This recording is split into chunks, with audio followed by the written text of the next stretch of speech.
acompanhando a programação da TV Mar. Hoje é 30 de abril.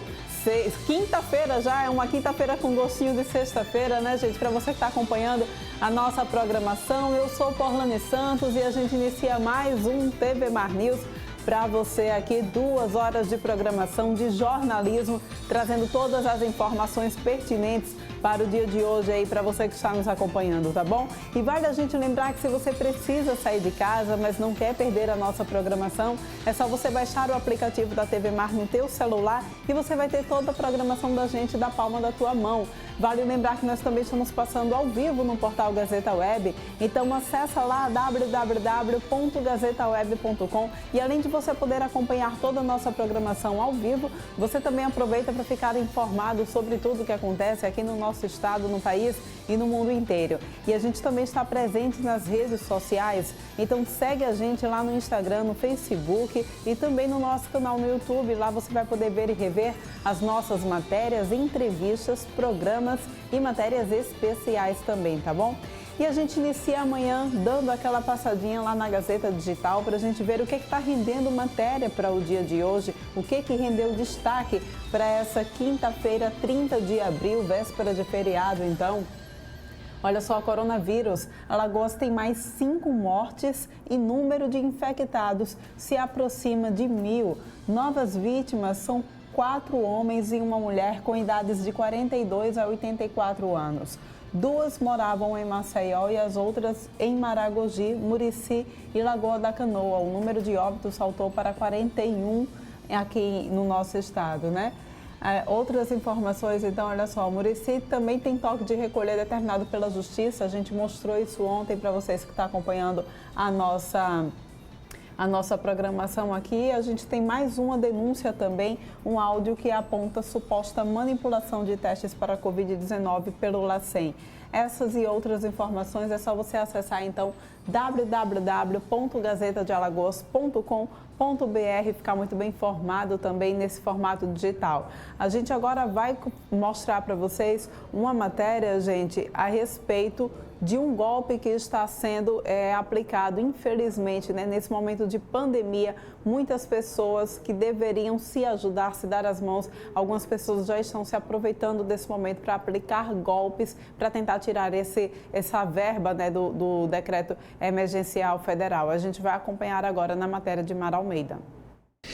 A Polícia Federal lançou um alerta para um novo golpe que está circulando nas redes sociais, como o WhatsApp e Facebook. Esse golpe ele está prometendo desbloquear o dinheiro do auxílio emergencial imediatamente. Para conversar com a gente sobre esse tema e alertar você que está nos assistindo, eu estou agora aqui com Luiz Marques Ribeiro Filho, ele que é chefe da Delegacia de Crimes Cibernéticos da Polícia Federal. Muito bom dia, Luiz Marques. Seja muito bem-vindo aqui ao TV Mar News, na telinha da TV Mar.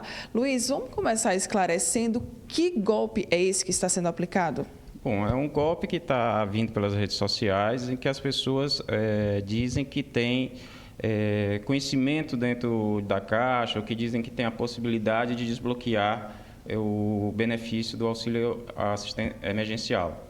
Então, elas pedem os dados dessas pessoas e provavelmente vão utilizar esses dados para ou tentar sacar, fazer um recadastramento e sacar o dinheiro de forma fraudulenta, ou vou tentar usar para praticar algum outro tipo de golpe, já com esses dados da pessoa. Então, é importante que o cidadão não forneça os dados em redes sociais, porque a Caixa Econômica Federal ela não pede esses dados através de redes sociais e ela não autoriza ninguém, por meio de redes sociais, a pedir esses dados à população.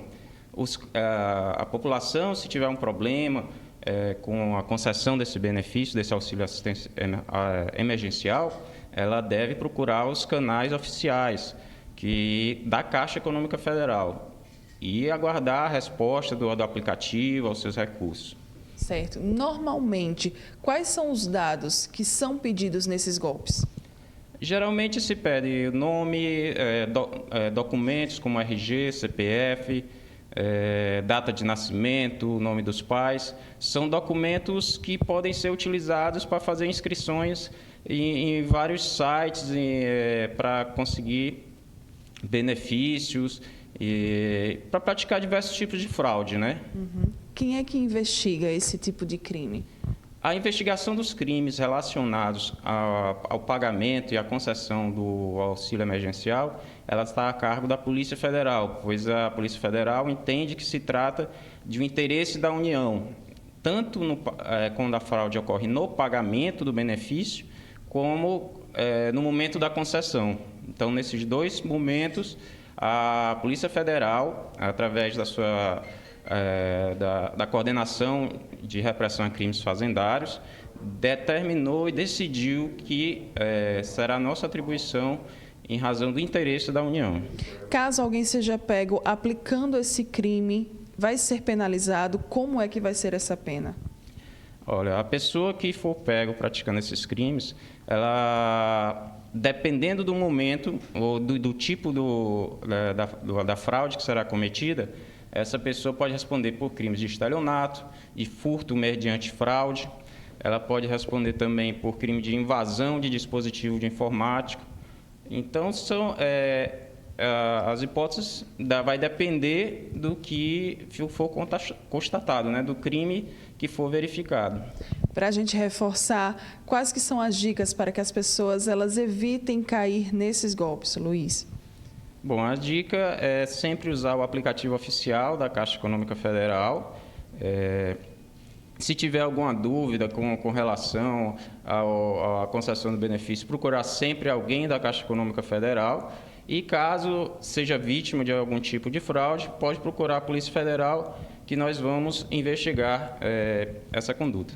É isso. Muito obrigada, tá, Luiz? Então, Porlane, fica aí o alerta para você e para todo o pessoal de casa que está nos assistindo, tá certo? Muito cuidado com esses golpes nas redes sociais. Não entrega os teus dados, tá? Nenhum banco ou qualquer outra instituição vai entrar em contato com você pelo WhatsApp. Caso tenha alguma dúvida, fala diretamente com a instituição aí que você está precisando de ajuda, está precisando de informações e se sofreu o golpe, procura a Polícia Federal para te ajudar a resolver essa situação, tá? Porlane, volto com você aí no estúdio. Pois é, gente, né? É tão triste que no momento como esse, em que a gente espera solidariedade, em que a gente espera que as pessoas se deem a mão para que a gente consiga ultrapassar essa pandemia sem tantos danos que já vem causando, né? Sem tantas perdas, tem gente precisando lidar com perdas de emprego, com perdas de entes queridos. E quando se vê nessa situação em que ele pode contar com uma verba mínima, um valor que vai representar para essas pessoas a sobrevivência, infelizmente a gente ainda vê pessoas com capacidade para aplicar golpes e fazer com que tire dessas pessoas essa forma de sustento, o que é muito grave, sem dúvida alguma. A gente tem, então, aí Gazeta Web para a gente mostrar quais são as principais informações também, os principais destaques. A gente já vai aproveitando, então, para passar para vocês os principais destaques a partir do portal Gazeta Web. Então, aqui a gente acessando, e aqui no portal Gazeta Web, além de você de acompanhar os principais destaques de hoje, vocês também podem aqui acompanhar a programação da TV Mar. Olha, a Justiça altera a guarda de criança em Maceió como forma de proteção ao coronavírus. MPR quereu mudança temporária ao considerar que guardiã é uma médica de UTI. A gente, inclusive, trouxe aqui para a TV Mar, né? Na semana passada nós conversamos a respeito da guarda compartilhada nessa situação de pandemia, que é, de fato, um assunto muito pertinente. Muitos pais ficam sem saber o que fazer. E, olha, o que a gente tem para passar para vocês, de acordo com a conversa que nós tivemos com a advogada aqui no estúdio via Skype, vale o bom senso para a segurança da criança, e é isso que os pais devem, então, levar em consideração, tá bom? A gente tem aqui várias informações que vocês podem acessar através do portal Gazeta Web, www.gazetaweb.com, e a gente vai acompanhando, inclusive, as notícias nacionais também, que não são muito felizes, né? A gente vai agora diretamente ao vivo, voltando com Mara Almeida, dessa vez ao vivo aqui para conversar com a gente a respeito das demissões nesse momento de pandemia. Como é que fica o direito do trabalhador e também o direito do empregador? A gente vai ver então agora ao vivo com Mara Almeida.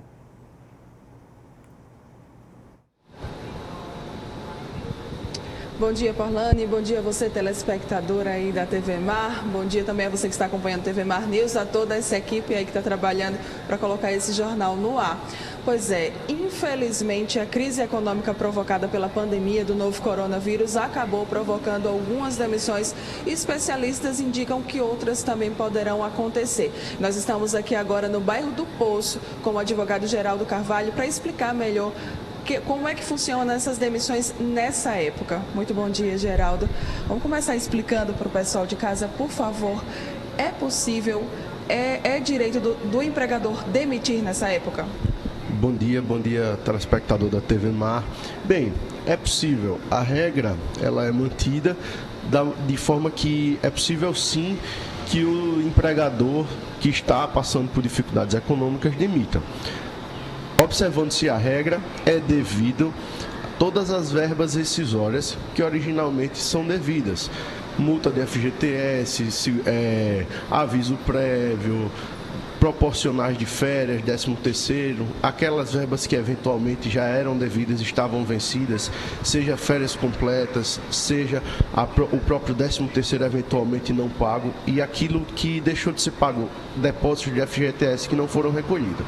O que ocorre, no entanto, é que diante dessa condição de pandemia declarada, reconhecida pela Organização Mundial de Saúde e também reconhecida pelo governo brasileiro através de um ato legislativo número 6, que diz que estamos em um estado de calamidade pública, o que ocorre é a possibilidade, que isso é que está sendo muito difundido e precisa ser observado com algum cuidado, é a possibilidade de haver uma demissão, chamada demissão por força maior. Por força maior, da que a gente tecnicamente chama de demissão por força maior própria. O que seria? A condição de força maior é uma condição que dificulta a continuidade do empreendimento. E, para tanto, a CLT, a Consolidação das Legislações do Trabalho, no seu artigo 502, diz que nessa hipótese, e eu preciso que tenha cuidado, você empresário, você trabalhador, de entender o dispositivo legal exatamente como ele é, sob pena de você constituir um passivo trabalhista mais para frente, porque o trabalhador, não sendo observada a regra adequada, pode acionar na justiça. Bem, se essa condição de força maior, se essa situação de força maior motivar, resultar na extinção da empresa ou do estabelecimento comercial de algum dos seus empregados. Por exemplo, a empresa tem uma sede e tem uma filial, aquela filial daquele empregado foi extinta.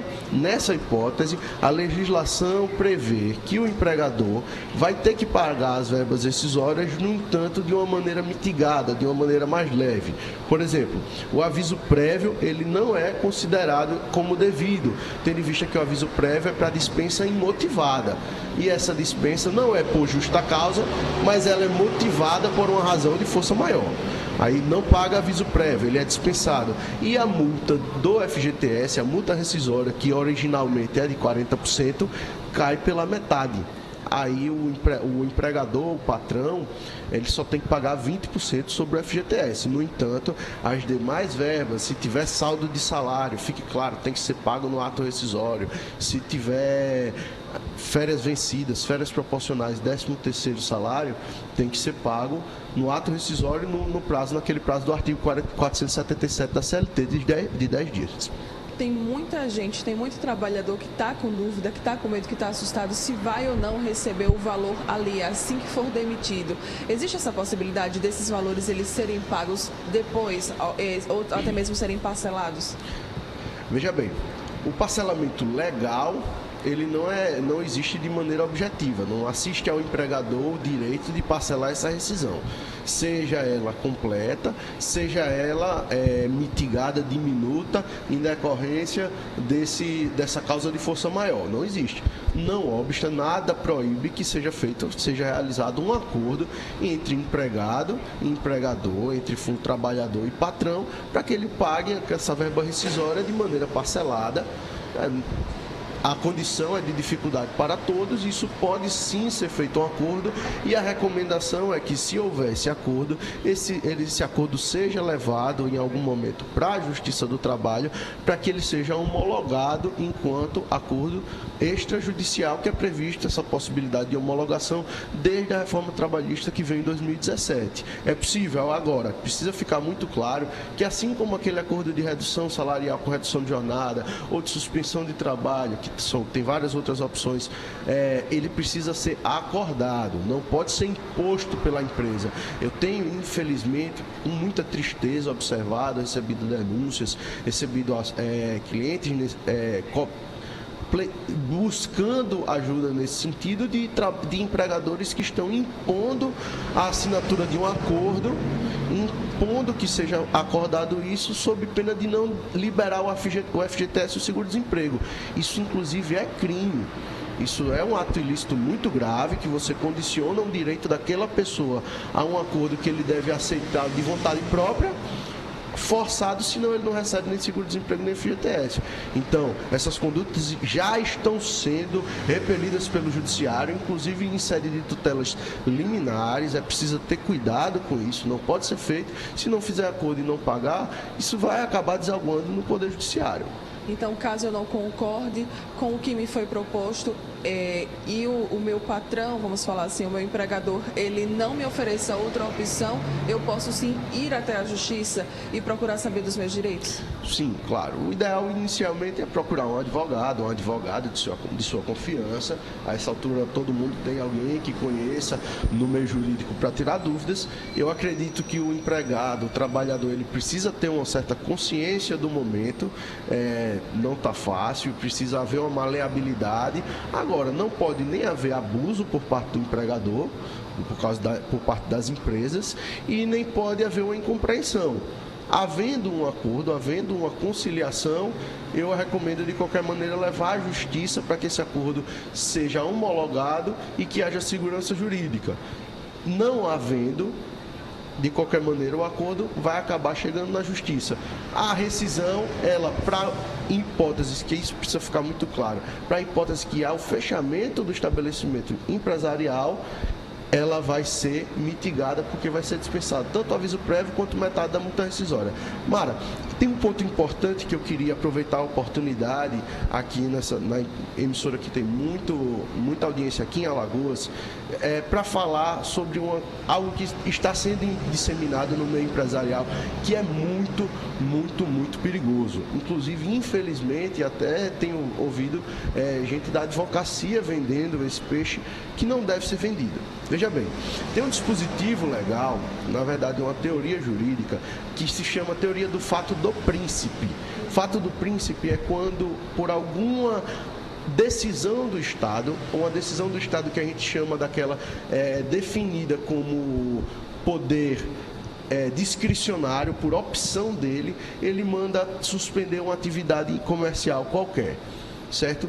Por exemplo, vai passar uma pista aqui e eu quero encerrar a atividade porque eu quero passar, o Estado quero passar essa pista aqui e eu quero encerrar a sua atividade. Nessa hipótese, a legislação prevê que o Estado, em regresso, vai indenizar o empregador pela rescisão que ele teve que pagar para aquele trabalhador. E tem muita gente que está confundindo isso é importante dizer, com o caso que está ocorrendo agora. O fechamento dos comércios determinado pelo Estado hoje, seja Estado-município, seja Estado no âmbito estadual, seja Estado-União, se assim o fizer, ele não está decorrendo do seu exercício do poder discricionário. Não é porque ele quer, é porque ele precisa fazer. É muito mais relacionado a uma ordem de saúde pública, inclusive reconhecida pela OMS, e, portanto, esse risco da atividade econômica se mantém no empregador, na empresa, e ele que vai pagar a rescisão. E eu estou vendo muito empresário achando que vai demitir, e quando for acionado pelo trabalhador, porque não vai pagar nada, vai dizer, não venha Estado. Isso não vai acontecer. Então, não leve em consideração isso, porque vai lhe criar um passivo e um problema futuro, e não vai resolver o problema de ninguém, que é o que se pretende agora, mitigar os danos dessa grande pandemia. Eu só queria falar isso e agradecer. É isso. Muito obrigada, tá, Geraldo, pela sua participação aqui no TV Mar News. É isso, tá, Porlane. É importante que nesse momento momento, tanto o trabalhador quanto o empregador estejam bastante cientes dos seus direitos e, é claro, também tenham um pouco de consciência por esse momento que a gente está vivendo. Se você tem alguma dúvida, busca um advogado trabalhista para esclarecer e sanar todas elas, tá? Porlane, eu volto com você com imagens de Márcio André e a gente agora vai para o nosso próximo Vivo. Daqui a pouco a gente se encontra. Muito obrigada pelas informações, Mara. E a gente vai diretamente para um Skype, mais uma entrevista, dessa vez aqui via Skype no nosso estúdio, para a gente falar sobre o dia de combate ao câncer de pele, que acontece exatamente nesse dia 1º de maio, além de ser o Dia do Trabalhador, é também o Dia de Combate ao Câncer de Pele. A gente conversa sobre isso com a dermatologista Jaqueline Ferraz. Jaqueline, bom dia para você. Bom dia, Porlane. Bom dia a toda a equipe aí da TV Maia e aos telespectadores. Então, é curioso, a gente sabe que o câncer de pele é um dos cânceres que é mais frequente, mais comum aqui no nosso país. Por que isso acontece? Se deve mesmo à alta incidência de sol, que a gente está sempre muito mais propenso a ter? Sim, com certeza. O câncer de pele não melanoma, é um dos mais incidentes, tanto no Brasil como no mundo, e ele ocorre principalmente pela exposição excessiva e repetida ao sol, né, aos raios UVB e UVA. Mas o sol, ele é o único causador mesmo do câncer de pele? E quais são as outras causas que a gente pode elencar aqui? Existem alguns fatores de risco, tá? Tanto para o câncer de pele não melanoma, que é o carcinoma basocelular e carcinoma espinocelular, que corresponde a 30% dos casos de todos os cânceres no Brasil, isso são dados do INCA. E também para o câncer melanoma, os principais fatores é você ter história familiar positiva ou pessoal de já ter tido câncer de pele, exposição prolongada e repetida ao sol desde a infância, pessoas que trabalham se expondo ao sol, adultos brancos, pacientes principalmente de olho claro, pacientes que são albinos, que tenham vitiligo, são todos pacientes que têm fatores de risco maior para desenvolver um câncer de pele, e também pacientes que se submeteram a bronzeamento artificial em câmaras de bronzeamento. Também é um fator de risco para um câncer. E como é que a gente consegue fazer esse diagnóstico? O diagnóstico ele pode ser feito através do exame clínico pelo médico dermatologista, que ele já tem um olho treinado. Algumas lesões, só pelo exame clínico, a gente consegue dar o diagnóstico. Às vezes, a gente utiliza de um aparelho chamado dermatoscópio, que é esse aparelhinho aqui, não sei se dá para ver direito. Dá sim. A gente faz a dermatoscopia, que é um exame no qual a gente vai ver se tem lesão suspeita, se tem alterações de malignidade naquele sinal. E pode ser feito também a biópsia, né, que é o histopatológico, que é o exame que confirma. Isso é feito a nível de consultório. Mas em casa, Porlane, as pessoas podem fazer uma triagem. Existe uma regrinha que é bem comentada, que é a regrinha do ABCDE, no qual o A significa que são sinais que são assimétricos, tá? A metade direita dele é diferente da metade esquerda. O B de bordas, são sinais que têm bordas irregulares, aí são sinais mais suspeitos. O C de cor, sinais que têm várias cores, ou seja, ele é marrom, ele é azulado, ele é acinzentado, ele é preto. O D de diâmetro, aí são lesões maiores do que 6 milímetros ou 0,6 centímetros. E o E de evolução, são aqueles sinais que você tinha de um jeito e ele começou a aumentar o tamanho, começou a mudar de cor, começou a sangrar, você tem uma feridinha que nunca cicatriza. Então, se você tem algum desses sinais, se você observa isso, procurar um médico especialista, um dermatologista, para fazer avaliação. Doutora Jaqueline, se a gente apresenta um desses ou é necessário ter a combinação de todos eles? Um desses. Então, ficar atento, gente. Dessa regrinha do ABCDE, se aparece um desses sinais, já é então recomendável que se procure um dermatologista. Isso. Sim. O câncer de pele, ele pode levar ao óbito? O câncer de pele não melanoma, que é o carcinoma basocelular e carcinoma espinocelular, o tratamento cirúrgico ele é curativo, tá? Desde que se tire com boas margens de segurança. Só que o câncer de pele melanoma, que é o que tem origem nos nossos melanócitos, né, que são as células que produzem o pigmento, esse sim é um tipo de câncer agressivo, mas ele ocorre com menor frequência, apenas 3% dos casos dos cânceres no Brasil, porque ele é agressivo porque ele tem uma alta possibilidade de disseminação, que é de provocar metástases. Mas se ele é detectado no início, precocemente, ele tem altas chances de cura. E aí o tratamento do melanoma, ele vai envolver desde cirurgia, às vezes radioterapia, quimioterapia, isso vai depender do tamanho da lesão, do estadiamento da lesão. Mas, repito, se detectado precocemente, ele tem grandes chances de cura. E quais são os cuidados preventivos que a gente deve adotar para evitar, então, ter o câncer de pele? Evitar a exposição solar, principalmente no horário das 10 às 16 horas. Usar filtro solar, usar roupas que tenham proteção UV, usar óculos escuros, chapéu, boné, evitar bronzeamento artificial com câmeras de bronzeamento. Se a pessoa se expõe ao sol devido ao seu trabalho, ter cuidado, usar o protetor solar, usar um chapéu.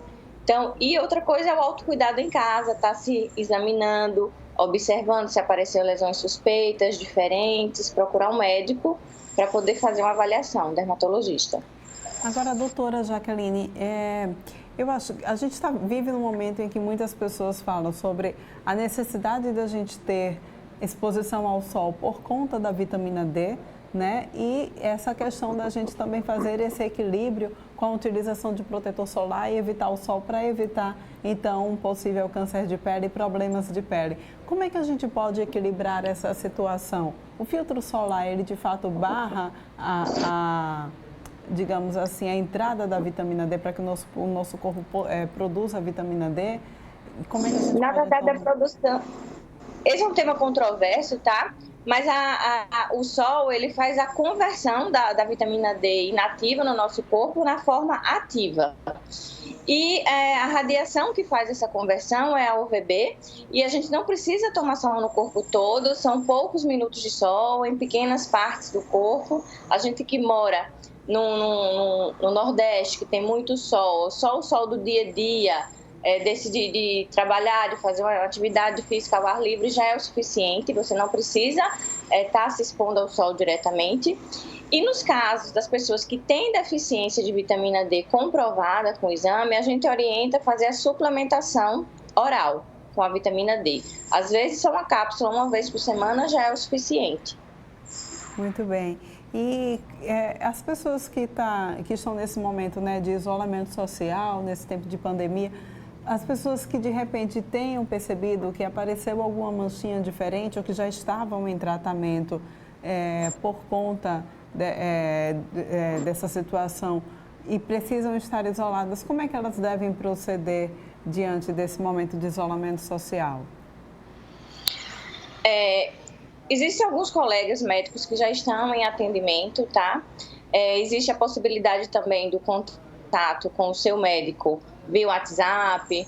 Você pode tirar uma foto, às vezes a foto não é o ideal, a gente não consegue dar diagnóstico, mas pelo menos a gente pode dar uma previsão de quando vai atender, ou se é uma coisa que é para ser urgente, ou se dá para esperar mais um pouquinho. É assim que a gente está fazendo lá na clínica, e a gente está atendendo alguns pacientes, os pacientes que mais precisam, a cada 30 minutos. Às vezes a gente já faz esse contato prévio com o paciente antes, quem está precisando entra em contato, às vezes manda até a foto para ver o que a gente pode fazer. Tá ok, então Jaqueline, eu gostaria muito de agradecer a tua presença aqui, mesmo que virtual, no TV Mar News, e a gente volta a se encontrar então em alguma outra ocasião, tá bom? Obrigado. Um abraço. Gente, a gente vai agora para um rápido intervalo, volta com mais informações aqui no TV Mar News.